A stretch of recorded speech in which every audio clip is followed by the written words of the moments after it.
നമസ്കാരം. മലയാളി വാർത്തയിലേക്ക് സ്വാഗതം. ദില്ലിയിൽ കഴിഞ്ഞ കുറച്ച് നാളുകളായി നടക്കുന്ന ചർച്ച കേന്ദ്ര മന്ത്രിസഭ പുനഃസംഘടനയെക്കുറിച്ചാണ്. കേന്ദ്ര മന്ത്രിസഭ ഉടൻ വികസിപ്പിക്കാൻ ഒരുങ്ങുന്നുവെന്നും നരേന്ദ്രമോദി സർക്കാരിൻ്റെ, അതായത് മൂന്നാം നരേന്ദ്രമോദി സർക്കാരിൻ്റെ ആദ്യ പുനഃസംഘടനയിൽ ആരൊക്കെ ഉൾപ്പെടും എന്നുവരെ ചർച്ചകൾ നടന്നു. അതായത് വിവിധ സംസ്ഥാനങ്ങളിൽ BJPക്ക് വേണ്ടി പൊളിറ്റിക്കൽ ഓപ്പറേഷനുകൾ നടന്നിട്ടുണ്ട്. അതിലാദ്യം നടന്നത് പഞ്ചാബിലാണ്. പഞ്ചാബിൽ നിന്നുള്ള MP-മാർ, ആം ആദ്മി പാർട്ടിയുടെ MP-മാർ 10 പേരിൽ 7 പേരും BJPയിലേക്ക് ചേർന്നത് നമ്മൾ കണ്ടു. പിന്നീട് തൃണമൂൽ കോൺഗ്രസിൽ വലിയ പ്രശ്നങ്ങളുണ്ടായി. തൃണമൂൽ കോൺഗ്രസ് MP-മാരിൽ ഭൂരിഭാഗവും ഇപ്പോൾ BJP അനുകൂല നിലപാട് സ്വീകരിച്ചിരിക്കുകയാണ്. DMKയിൽ സ്വതവേയുണ്ടായ പ്രശ്നങ്ങളാണ്. നിയമസഭാ തെരഞ്ഞെടുപ്പിന് ശേഷം വലിയ പരാജയം ഏറ്റുവാങ്ങിയ DMK ഇപ്പോൾ അവിടെ തകർന്നടിയുന്ന കാഴ്ചയാണ് നമ്മൾ കാണുന്നത്. മാത്രമല്ല, കോൺഗ്രസുമായിട്ടുള്ള സഖ്യം അവർ ഉപേക്ഷിക്കുന്നു. ആ സഖ്യം ഉപേക്ഷിച്ചതിന് ശേഷം ദേശീയ തലത്തിൽ പാർലമെൻറ്റിൽ പ്രത്യേക ബ്ലോക്കായിരിക്കാൻ അവർ തീരുമാനമെടുക്കുന്നു. പ്രശ്നാധിഷ്ഠിതമായി അല്ലെങ്കിൽ വിഷയാധിഷ്ഠിതമായി ഒരുപക്ഷെ കേന്ദ്ര സർക്കാരിന് പിന്തുണ നൽകാനും തയ്യാറാണ് ഞങ്ങൾ എന്ന് DMK അറിയിച്ചിരിക്കുന്നു. മഹാരാഷ്ട്രയിൽ ശിവസേന പിളർന്നു. ശിവസേനയിലെ ഭൂരിഭാഗം MP-മാരും നേരെ ഷിൻഡെ വിഭാഗത്തിലേക്ക് വന്നു. NCPയുടെ ശരത് പവാർ വിഭാഗവും BJPയിലേക്ക് വരാൻ ആഗ്രഹിക്കുന്നു എന്ന രീതിയിലുള്ള ചർച്ചകൾ നടക്കുന്നുണ്ട്.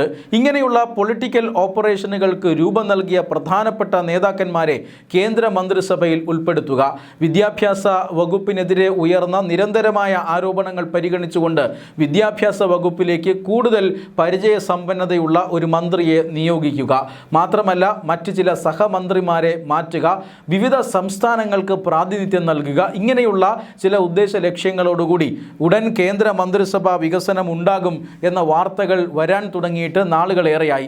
ഈ കഴിഞ്ഞ തിങ്കളാഴ്ചയോടുകൂടിയാണ് ഇത്തരത്തിലുള്ള വാർത്തകൾ കൂടുതൽ ബലപ്പെടുന്നത്. ഈ ആഴ്ച തന്നെ ഏതു നിമിഷവും അത് നടക്കാമെന്ന് BJP വൃത്തങ്ങൾ തന്നെ വാർത്താലേഖകരോട് പറഞ്ഞിട്ടുണ്ട്.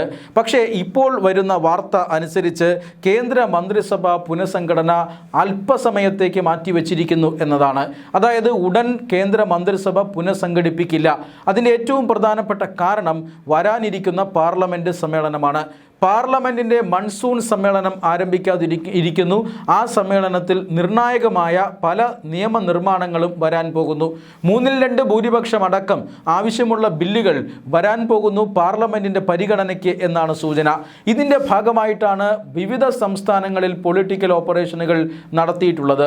വേണമെങ്കിൽ BJPക്ക് ലോക്സഭയിലും രാജ്യസഭയിലും 2/3 ഭൂരിപക്ഷം ഒപ്പിക്കാം എന്ന ഒരു രാഷ്ട്രീയ സാഹചര്യമാണ് പാർലമെൻറ്റിലുള്ളത്. അതുകൊണ്ട് തന്നെ പാർലമെൻറ്റിന് മുന്നോടിയായി, പാർലമെൻറ്റ് ആരംഭിക്കുന്നതിന് മുന്നോടിയായി പാർലമെൻറ്റ് നടപടിക്രമങ്ങളിൽ ശ്രദ്ധ ചെലുത്താനാണ് ഇപ്പോൾ പുനഃസംഘടന മാറ്റിവെച്ചിരിക്കുന്നത്. പുനഃസംഘടന പാർലമെൻറ്റ് സമ്മേളനത്തിന് ശേഷം ഉണ്ടാകുമെന്നാണ് തീരുമാനം. പക്ഷേ മന്ത്രിസഭാ പുനഃസംഘടനയ്ക്കൊപ്പം പാർട്ടിയിലും ചില അഴിച്ചുപണികൾ നടത്താൻ BJP ഉദ്ദേശിച്ചിരുന്നു. ആ അഴിച്ചുപണികൾ സമയപ്രകാരം തന്നെ നടക്കും എന്നാണ് ഇപ്പോൾ ലഭിക്കുന്ന സൂചന. ചില മുതിർന്ന നേതാക്കന്മാരെ പാർട്ടിയുടെ ചുമതലയിലേക്ക് കൊണ്ടുവരാനുള്ള സാധ്യതയുണ്ട്.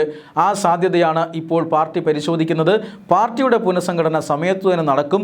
പക്ഷേ സർക്കാരിൽ നരേന്ദ്രമോദി സർക്കാരിൻ്റെ പുനഃസംഘടന അത് പാർലമെൻറ്റ് സമ്മേളനത്തിന് ശേഷം നടത്താനാണ് ഇപ്പോൾ ആലോചിക്കുന്നത്. നേരത്തെ ഈ ബംഗാൾ നിയമസഭാ തെരഞ്ഞെടുപ്പിന് തൊട്ടു മുമ്പ് പാർലമെൻറ്റിലെത്തിയ വനിതാ സംവരണ ബില്ല്, മണ്ഡല പുനർനിർണയ ബില്ല്, ഇങ്ങനെയുള്ള ഭരണഘടനാ ഭേദഗതി ബില്ലുകൾ, ആ ബില്ലുകൾ വീണ്ടും പാർലമെൻറ്റിൻ്റെ പരിഗണനയ്ക്ക് വരുന്നു എന്ന സൂചനയുണ്ട്. മാത്രമല്ല NRC ഉൾപ്പെടെയുള്ള ചില പ്രധാനപ്പെട്ട മറ്റ് ബില്ലുകളും പാർലമെൻറ്റിൻ്റെ പരിഗണനയ്ക്ക് വരാനുള്ള സാധ്യതയുണ്ട്. ഈ ബില്ലുകൾ ഏതുവിധേനയും പാസ്സാക്കുക എന്ന ലക്ഷ്യത്തോടു കൂടിയാണ് കഴിഞ്ഞ കുറേ നാളുകളായി രാജ്യത്ത് പൊളിറ്റിക്കൽ ഓപ്പറേഷനുകൾ നടക്കുന്നത്. ആ ഓപ്പറേഷനുകളെല്ലാം ഏതാണ്ട് വിജയിച്ച സാഹചര്യത്തിൽ ഇനിയിപ്പോൾ പാർലമെൻറ്റിൻ്റെ മൺസൂൺ സമ്മേളനത്തിൽ BJP അതിൻ്റെ അജണ്ടകളുമായി മുന്നോട്ട് പോകുന്നുവെന്നും അത് വളരെ പ്രധാനപ്പെട്ട ചില നിയമനിർമ്മാണങ്ങളാണെന്ന് എന്നുമാണ് ഇപ്പോൾ സൂചന ലഭിക്കുന്നത്. അതുകൊണ്ട് തന്നെ പ്രധാനപ്പെട്ട ഈ ബില്ലുകൾ പാർലമെൻറ്റിൻ്റെ പരിഗണനയിലേക്ക് വരുമ്പോൾ ശ്രദ്ധ മുഴുവൻ അതിലേക്ക് കേന്ദ്രീകരിക്കാനാണ് ഇപ്പോൾ മന്ത്രിസഭാ പുനഃസംഘടന ഒഴിവാക്കിയത്. വലിയ രീതിയിലുള്ള അല്ലെങ്കിൽ നിർണായകമായ ചില മാറ്റങ്ങൾ മന്ത്രിസഭാ പുനഃസംഘടനയിൽ ഉണ്ടാകുമെന്ന് നേരത്തെ വാർത്ത പുറത്തു വന്നിരുന്നതാണ്. വിദ്യാഭ്യാസ മന്ത്രി ധർമ്മേന്ദ്ര പ്രധാനെ മാറ്റിയേക്കും. പകരം കൂടുതൽ അനുഭവ സമ്പത്തുള്ള നിർമ്മല സീതാരാമൻ വിദ്യാഭ്യാസ മന്ത്രിയായി വരാനുള്ള എല്ലാ സാധ്യതയും ഉണ്ടായിരുന്നു. മാത്രമല്ല RBI മുൻ ഗവർണർ ശക്തികാന്ത ദാസ് ധനമന്ത്രിയായി ചുമതലയേറ്റേക്കും. കേരളത്തിൽ നിന്നും രാജിവെച്ച ജോർജ് കുര്യൻ എന്ന സഹമന്ത്രിക്ക് പകരം കേരളത്തിൽ നിന്നും മറ്റൊരു സഹമന്ത്രിയെ BJP തേടുന്നതായും ഇപ്പോൾ സൂചനയുണ്ട്. പാലക്കാട് നിന്നും നിയമസഭാ തെരഞ്ഞെടുപ്പിൽ മത്സരിച്ച ശോഭാ സുരേന്ദ്രന് കേന്ദ്ര മന്ത്രി പദവിയോ സംസ്ഥാന അധ്യക്ഷ പദവിയോ നൽകാൻ BJP കേന്ദ്ര നേതൃത്വം ആലോചിക്കുമെന്ന വാർത്തയും കഴിഞ്ഞ ദിവസം പുറത്തു വന്നിരുന്നതാണ്. ഈ സാഹചര്യത്തിലാണ് മന്ത്രിസഭാ പുനഃസംഘടന ഏതാനും ദിവസങ്ങൾക്കായി നീട്ടിയിരിക്കുന്നു എന്ന വാർത്ത വരുന്നത്.